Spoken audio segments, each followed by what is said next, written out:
My dad said he wouldn't walk me down the aisle if I didn't invite his precious daughter, who slept with my ex, but I refused to back down and asked my grandpa to walk me down the aisle instead. Dad became unhinged when he realized I got married without him, and it turned into a lose-lose situation for him, as grandpa also gifted me the vacation house he had always dreamed to inherit. I married the love of my life, Zach. As newlyweds, you'd expect us to be basking in the joy of our honeymoon, planning our future, or just enjoying the bliss of starting this new chapter together. Instead, I find myself turning to Reddit today, desperate for clarity and advice because my father is making my life unbearable. I can't help but wonder, am I the one at fault here? Let me give you some context.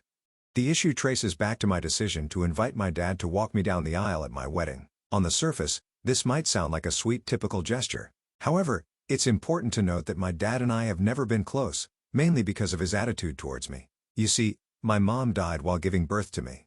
At the time, my dad wasn't even there. He was away on a work trip. When my mom went into labor unexpectedly, there were complications. She suffered severe blood loss, and despite the doctor's efforts, they couldn't save her. By the time my dad returned, he was met with the devastating news that his wife was gone. All he had left was me, a newborn he'd never met, and who in his eyes was responsible for his wife's death. This set the tone for everything that followed. Now I understand on some level that losing my mom the way he did must have been devastating for him. But over the years, it became clear that his grief had turned into resentment towards me. That resentment wasn't subtle. It was loud and evident in how he treated me. I've often felt like I was carrying the weight of guilt for something I had no control over simply because I was the baby who survived when my mom didn't. My oldest sister, Mary, who's 4 years older than me, once told me that during my early years, Dad wouldn't even look at me. She said he would tell everyone who would listen that I reminded him too much of Mom, and he didn't like that apparently. He hired a full-time nanny, and I was left pretty much the whole day with her. As a result, I spent my childhood feeling neglected and unwanted. This rejection was something I grew up feeling deeply, even if it was never directly spelled out to me. While other kids had a loving dad to rely on, mine treated me like I barely existed. On the other hand, Mary was always Dad's favorite. That's not just my perspective. It's a fact that both Mary and I have acknowledged over the years. My dad didn't even try to hide it. He lavished her with attention and care in ways I could only dream of. She was the golden child, the one who could do no wrong while I was just there. I remember after I turned 10 or 11, I was assigned the role of the family helper. Dad would order me to do the household chores while Mary was exempt from lifting a finger. When I asked why, he would justify it by saying that Mary needed to focus on her studies and shouldn't be bothered with tasks like washing dishes or doing laundry. But for me, he said I should learn to handle these things because I wasn't as good at academics as Mary and might end up being a stay-at-home wife. Obviously, this was unfair, but he didn't care. I was left to pick up the slack. I would clean, scrub, and fold clothes, and if I ever dared to complain or ask for help, Dad would get angry. He'd threaten to ground me or take away my phone, which, as a kid, felt like the ultimate punishment. If I wanted something, a new outfit, a book, anything, I was told it was unnecessary or a waste of money. Meanwhile, Mary seemed to get everything she wanted without so much as a second thought. If I was stranded somewhere and called him to pick me up, he would flat out refuse and tell me to figure it out on my own, even if that meant walking home alone. But if Mary needed a ride, whether it was 5 minutes away or an hour, Dad would drop everything to be there for her. There were no questions, no excuses, just unwavering dedication for her. The unfairness was maddening. Over time, Mary also started leveraging Dad's bias to make my life even harder. For instance, if something around the house broke, she would immediately blame me, knowing full well that no matter how much I denied it or explained what actually happened, Dad would side with her and punish me. Mary would use my love for arts and crafts as a way to belittle me. I've always been a creative person, finding joy in making things with my hands, but Mary would use this passion against me, mocking me to Dad, saying how girly and childish I was and how arts and crafts were just for losers. He would do nothing to defend me and would instead mock me alongside her. It hurt deeply because it was something that made me happy. And yet it became another reason for my family to treat me like I didn't measure up.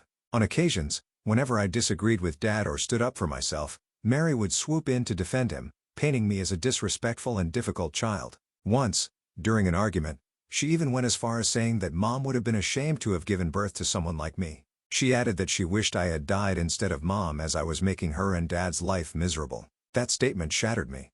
Can you imagine what happens when you hear such things from your own sibling and father almost every other day? You learn to live in guilt and start keeping things to yourself. Because of all this, I learned to be extremely cautious around both Mary and Dad. I felt like I was walking on eggshells all the time, constantly on guard to avoid doing or saying anything that might trigger their criticism or punishment. I was tired of getting blamed for Mom's death. I started counting down the years days until I could leave for college, and when I finally got the chance, I didn't look back. I moved out and eventually got my own job so I could support myself. It felt like I finally had a taste of freedom, the ability to live life on my own terms without my dad and sister's constant shadow hanging over me. After I moved out, things with Dad improved slightly, not because we became closer, but because we didn't see each other often anymore. The physical distance made it easier to avoid fights or tense encounters. Meanwhile, Mary, who never pursued a steady job, stayed with Dad rent-free over the years. She would claim to everyone that this was her strategy to save money, when in reality, I knew she just liked being coddled and favored by my dad. He liked taking care of her even though she was a full-grown adult who should have been taught to be more independent and responsible, and she gladly let him. Once on Thanksgiving, Dad had invited me and my then-boyfriend to spend the holidays at his house. I wasn't thrilled about it. I wasn't close with them, but I agreed out of politeness. My boyfriend and I decided we would only stay for 3 nights and then spend the rest of the holiday with his family where things were warmer and more welcoming. When Mary met my ex during that Thanksgiving visit, things took a turn for the worse. From the moment they were introduced, she was constantly flirting with him in ways that felt entirely inappropriate. She kept showering him with compliments, calling him handsome and gorgeous while subtly putting me down by saying she never thought her ugly duckling of a sister would end up with someone like him. I was obviously offended, but I didn't want to start a fight with her in front of my then-boyfriend. However, her behavior crossed the line when she began finding excuses to touch him. Light brushes on his arm. Leaning in too close, saw playful taps on his shoulder. It wasn't just uncomfortable for me, it was incredibly disrespectful. This is when I tried to handle the situation maturely. I pulled her aside and politely asked her to tone it down, explaining that her actions might be making him uncomfortable. But Mary, true to form, brushed me off, saying I was overreacting and that I should stop bringing the evening down with my jealousy. She dismissed my concerns as if they were trivial, even laughing at me. After dinner, Dad went upstairs to his room, leaving me, Mary, and my ex to watch a movie together in the living room. What should have been a cozy, relaxing evening quickly turned into another uncomfortable situation. Throughout the movie, Mary kept finding reasons to play fight with my ex like a child, nudging him, teasing him, and leaning into his personal space. What made it even worse was that my ex seemed to be enjoying all the attention. While I wouldn't say he was openly reciprocating her flirtation, he certainly wasn't discouraging it either. Seeing them both, I felt completely sidelined. Like I was the third wheel to my own boyfriend and sister, it was humiliating. At some point during the movie, I couldn't take it anymore. I was tired, emotionally and physically, and the weight of feeling disrespected in my own family's home was too much. I excused myself and went upstairs to get some sleep, leaving them alone to finish the movie. I thought my boyfriend would eventually join me in my room, but he never did. The next morning, I woke up early and the house was eerily quiet. Something felt off immediately, especially since I noticed that my then-boyfriend hadn't slept beside me at all throughout the night. Concerned and a little suspicious, I decided to go downstairs to check on him, thinking maybe he'd fallen asleep on the couch while watching the movie, but he wasn't there. A pit began to form in my stomach because I thought about where else he could be. Against my better judgment, I walked towards Mary's room, my heart pounding. I opened the door and there they were, my worst fear playing out before my eyes. My ex and my sister were sleeping in bed together, half naked. On the floor beside them were 2 empty wine bottles and glasses. The sight made me feel sick to my core. My head spun with disbelief and anger as I realized that he had slept with my sister. Of all the people he could have cheated on me with, it was Mary, my sister. The one person who had already made my life miserable for as long as I could remember. I couldn't hold back my rage. I screamed, startling them awake. They both looked startled in panics as I began angrily throwing pillows at them. My ex started stammering apologies, claiming over and over that it was a mistake and blaming the alcohol. He said they'd both been too drunk to know what they were doing, as if that was supposed to excuse their actions. His words only made me angrier. Drunkenness doesn't erase betrayal. What hurt even more was Mary's reaction. She never apologized. She didn't even seem embarrassed or regretful. Instead, she had the audacity to tell me to get out of her room so that she could get dressed. She yelled at me for invading her privacy as if I was the one in the wrong for catching them in the act.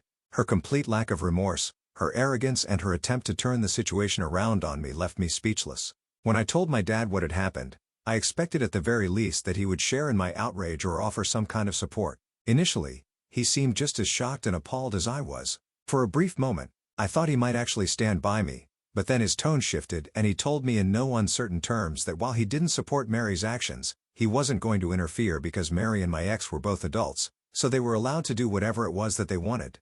He acted as if my sister sleeping with my then boyfriend was a mistake that could simply be swept under the rug rather than a monumental betrayal. What made it worse was how Dad tried to turn the blame back onto me. According to him, I should have been more careful about the kind of man I brought into the family. He said my ex had a loose character, so it was basically my fault for bringing him around Mary. It was as if he believed I should have somehow predicted my ex's betrayal, or worse, that I had knowingly set myself up for this heartbreak.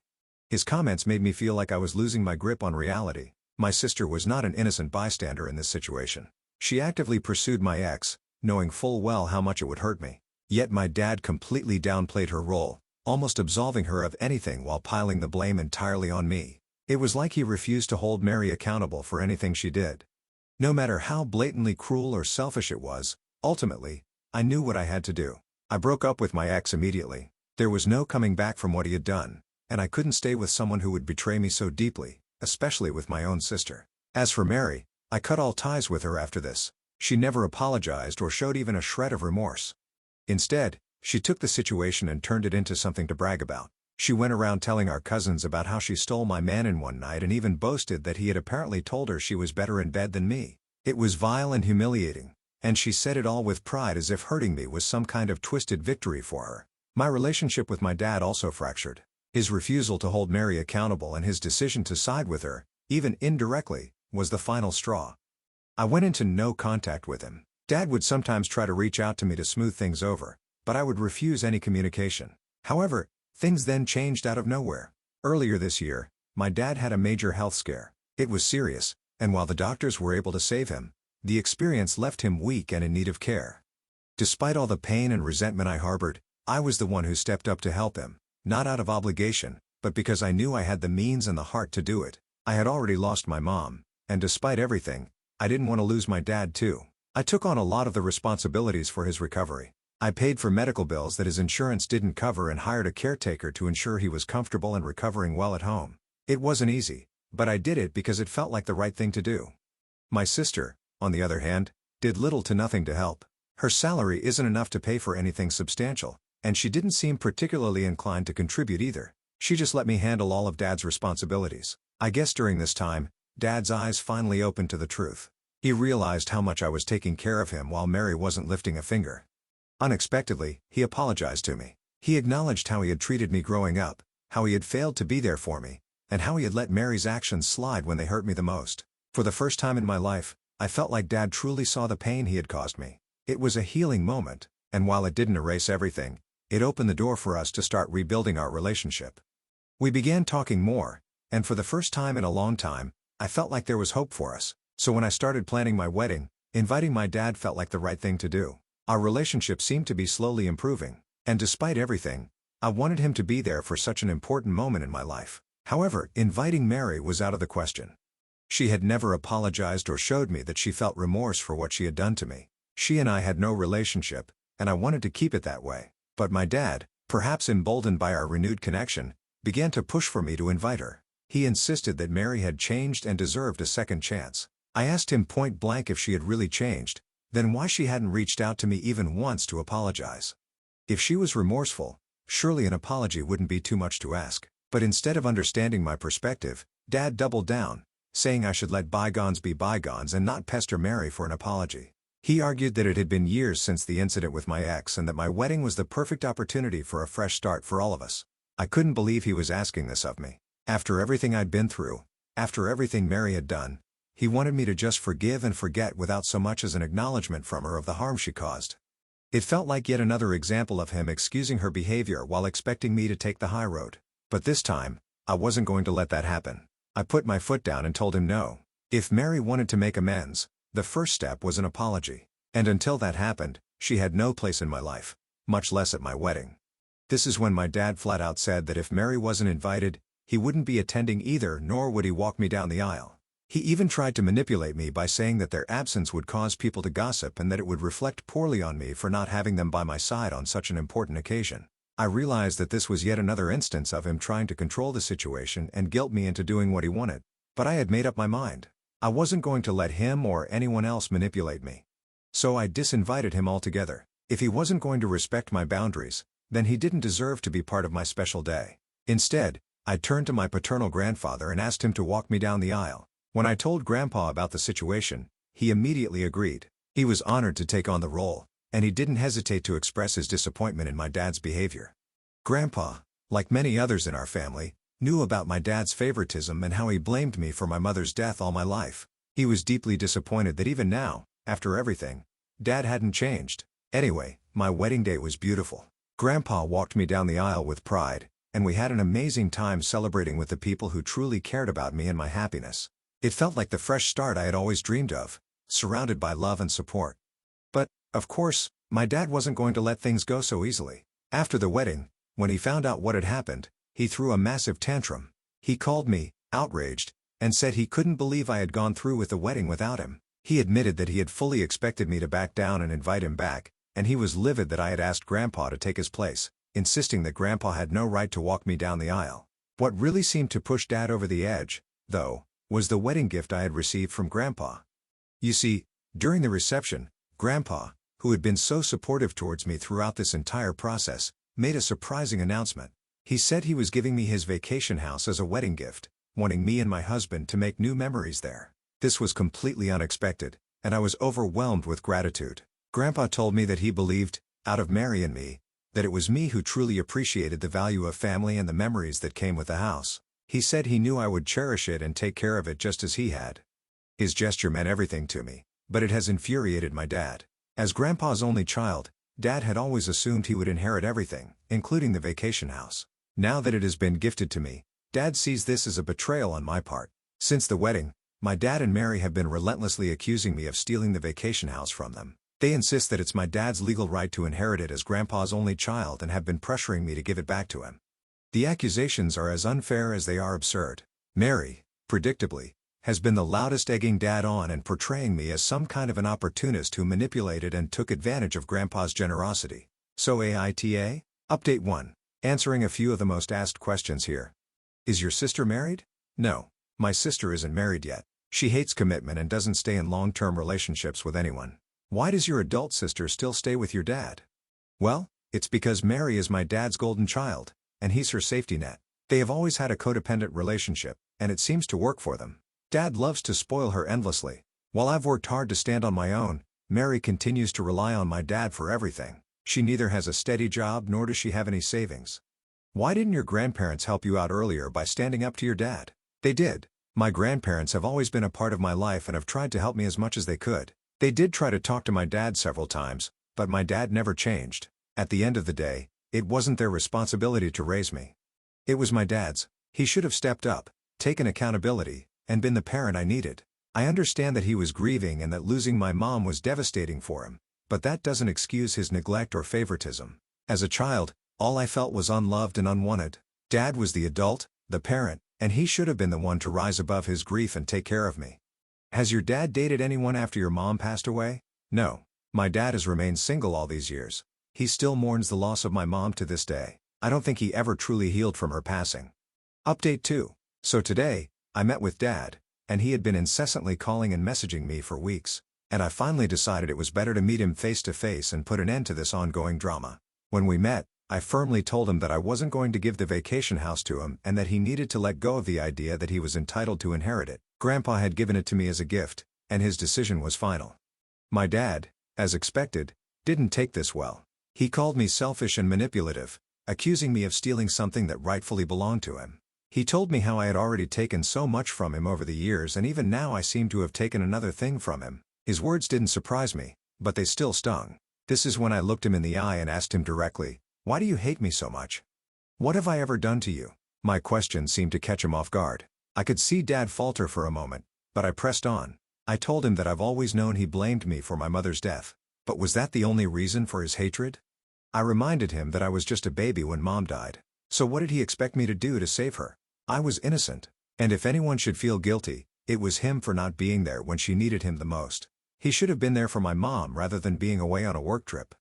I told Dad that it wasn't fair for him to continuously project his guilt and grief onto me. It wasn't my fault, and it never had been. Yet he had spent my entire life punishing me for something that was beyond my control. I could feel the weight of my words hanging in the air. At first, my dad tried to avoid answering me anything straight, but I pressed on.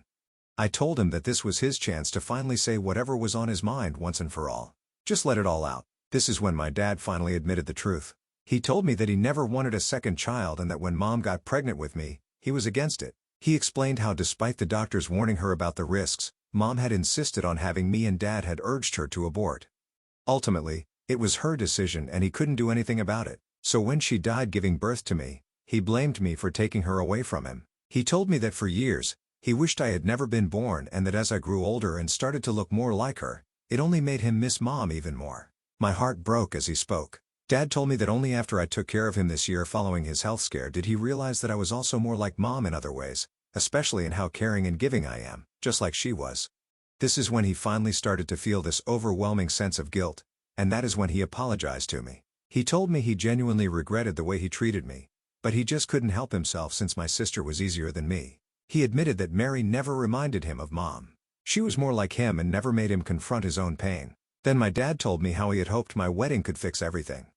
He hoped to show up as a united family at my wedding, but when I didn't invite Mary and disinvited him, I had apparently ruined everything. He said that me asking Grandpa to walk me down the aisle was the biggest betrayal I could have done to him and that I robbed him of the experience as a father. I couldn't believe what I was hearing. After everything he had put me through, he still had the audacity to point fingers at me. It was as if I was the one who had wronged him when all I had ever done was try to heal a relationship that was always one-sided. I scoffed at his words, feeling both angry and numb. I told him that clearly I was never going to be good enough for him. Clearly, I was always going to be the scapegoat of the family no matter what. At this point, I was just done trying to fix things with him. He didn't deserve my effort or my care anymore. I told him that if he ever found himself in